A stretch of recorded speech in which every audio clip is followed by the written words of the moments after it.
Glute மசில்ஸ்க்கு உண்டான power yoga. முதல்ல ஒரு டேபிள் பொசிஷனில் வந்துட்டு உங்களோட ரைட் லெக்கை மட்டும் ரைஸ் பண்ணி நீயே பெண்ட் பண்ணாமல் அப் அண்ட் டவுன் ஒரு 10 கவுண்ட்ஸ் பண்ணிக்கலாம்.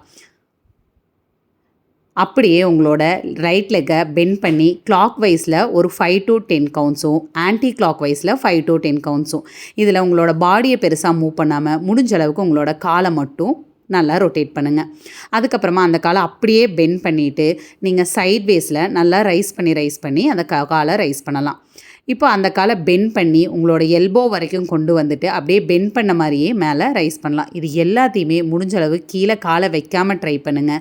இல்லை என்னால் காலை கீழே வைக்க முடியாது, வைக்க தான் முடியும், ஸ்டார்டிங்கில் வந்துட்டு எனக்கு ரொம்ப கால் வலிக்குது, தைஸ் வலிக்குது, க்ளூட் மசில்ஸ் வலிக்குதுன்னா வச்சு கூட பண்ணலாம். இது 2 காலுக்கும் சேர்த்து பண்ணிங்கன்னா ஒரு ரவுண்ட் இந்த மாதிரி ஒரு 3 ரவுண்ட்ஸ் பண்ணும்போது நல்ல ஒரு சேஞ்சஸ் பார்க்க முடியும். இது கூட நல்ல ஒரு க்ளீன் டயட்டும் ரொம்ப ரொம்ப ரொம்ப முக்கியம். இதை ப்ராக்டிஸ் பண்ணி பார்த்துட்டு இதில் உங்களுக்கு ஏதாவது கேள்விகள் சந்தேகங்கள் இருந்தால் கீழே கமெண்ட் செக்ஷனில் கேளுங்க. தேங்க்யூ.